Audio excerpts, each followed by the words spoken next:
Huehuetlahtolli, 17th chapter. Here is related a very good discourse of admonition, which served as rules of conduct, with which the ruler advised his sons.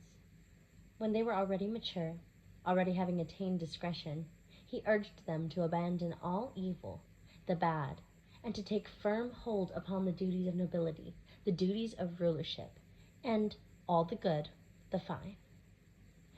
Come, O my sons, take heed, for ye are my sons, for I am thy mother, I am thy father, I, who for a brief moment, for a short time, bring about errors, mistakes for the city.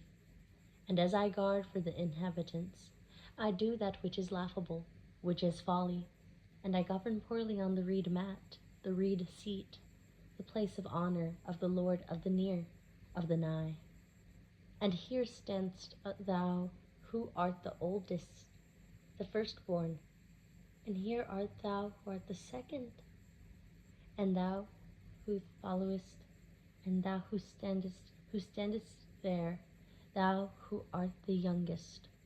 Thus I weep, I am saddened, I am discontent when I reflect upon which one is my sluggard, which one is my incoherent one. And who will succeed? Who will show humility to our Lord? Perchance yet one of you will gain as desert, will gain as merit, the realm, the governed. And perhaps not. Am I bringing it to a close? Is it perhaps all? Is it perhaps this way? Perhaps our Lord, the Lord of the near, of the nigh, hath declared it. The structure, my reed enclosure, which I put together, where I await the word of our Lord, which was completed with difficulty, in misery. Will it perhaps crumble, fall apart? Will the land be conquered? Will it become excrement here? Will it happen here? Will perhaps my glory, my renown disappear? Will I cause nothing of my memory to remain? Nothing of my glory to continue on earth? Will I cause my complete disappearance? Heed in what manner there is life on earth, in what manner compassion is secured of the Lord of the near, of the nigh. It is only the weeper, the sorrower who is required, he who sigheth, he who is anguished, and the devout one, who showeth preference for, who welcometh, who giveth himself wholeheartedly, and who holdeth vigil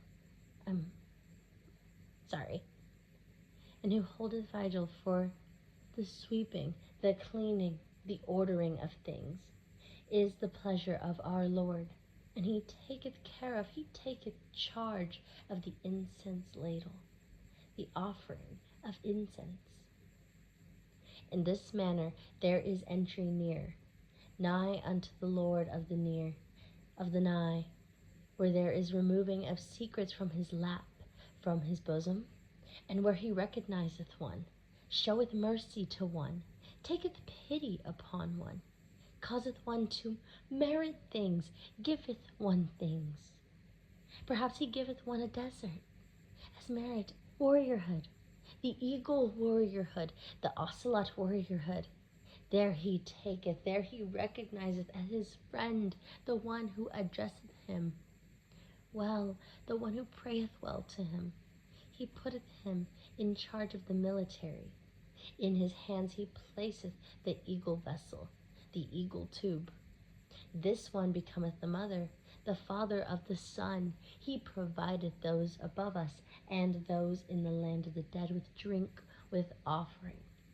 And the eagle warriors, the ocelot warriors revere him. They make him their mother. They make him their father.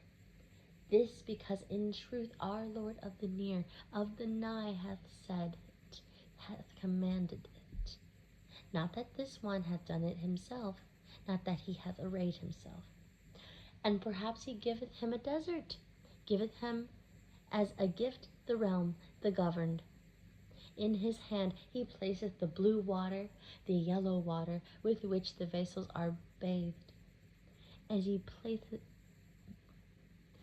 placeth him to the left, He provideth him the obsidian sandals of the mother of the gods, the father of the gods, who resideth in the navel of the earth, who is set in the turquoise enclosure, enclosed with the waters of the lovely Contica, enclosed with clouds.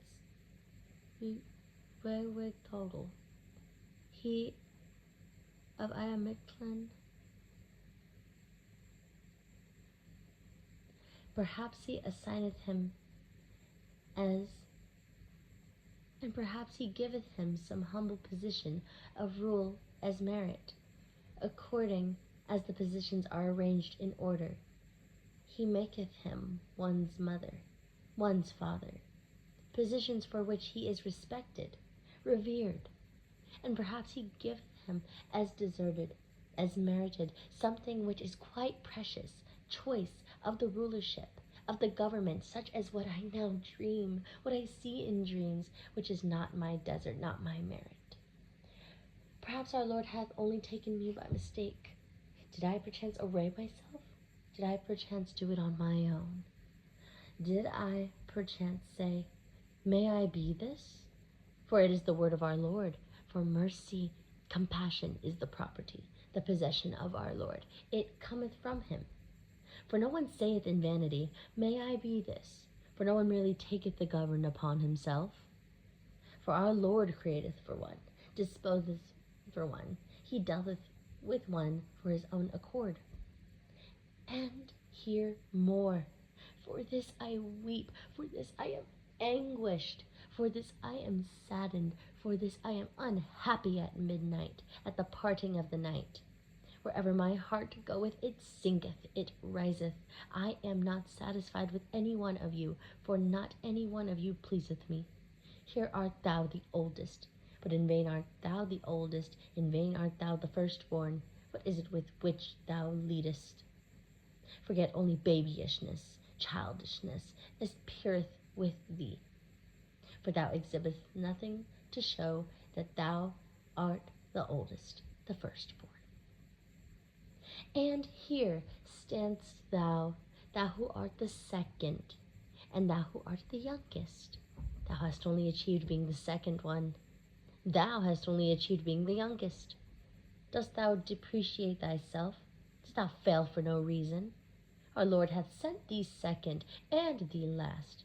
Wilt thou therefore depreciate thyself?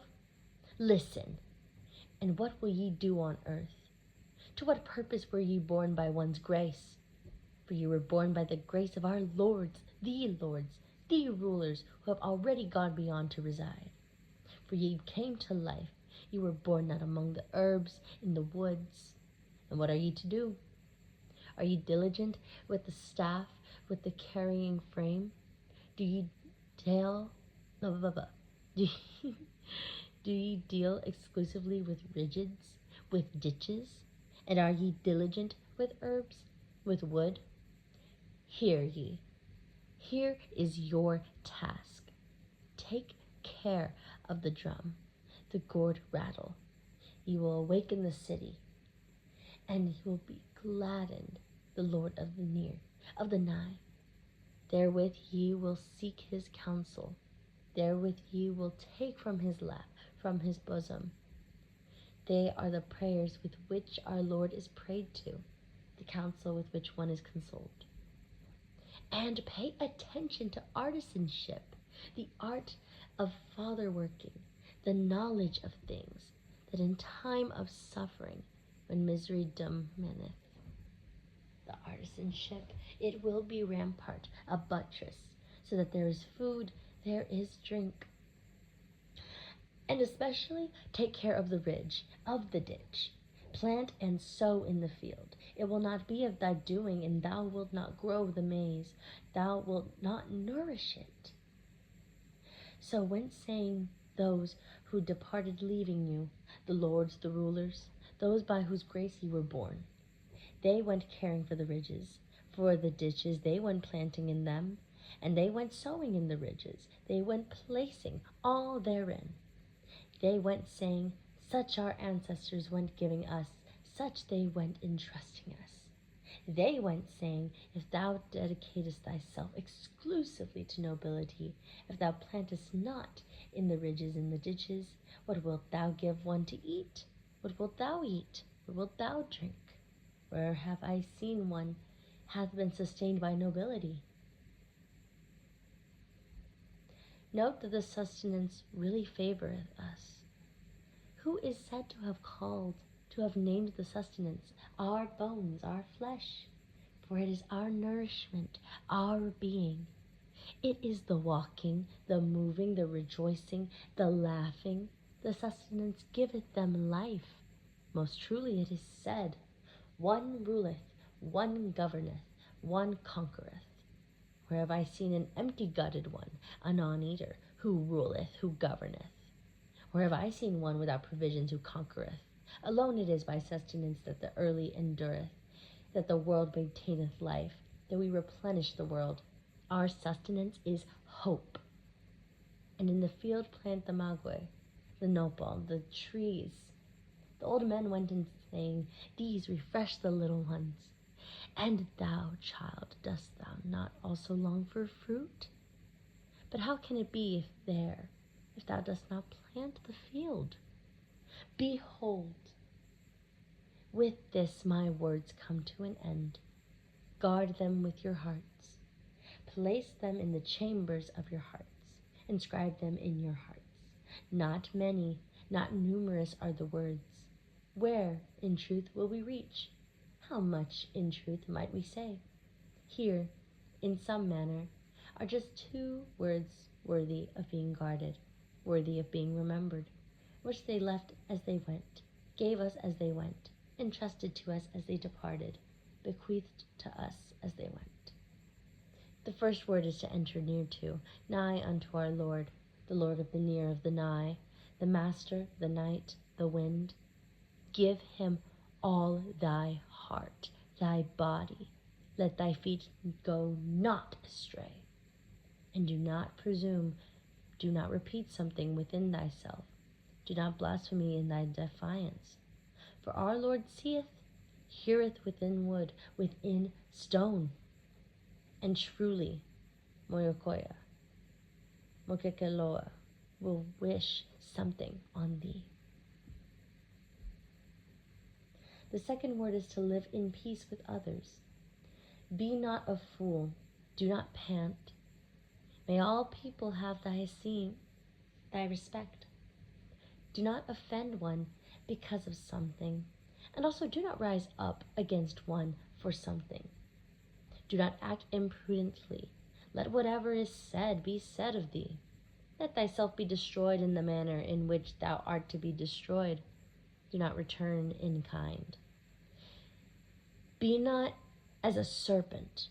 Do not act imprudently. Do not rise up against one another, and do not blow as violent wind against one.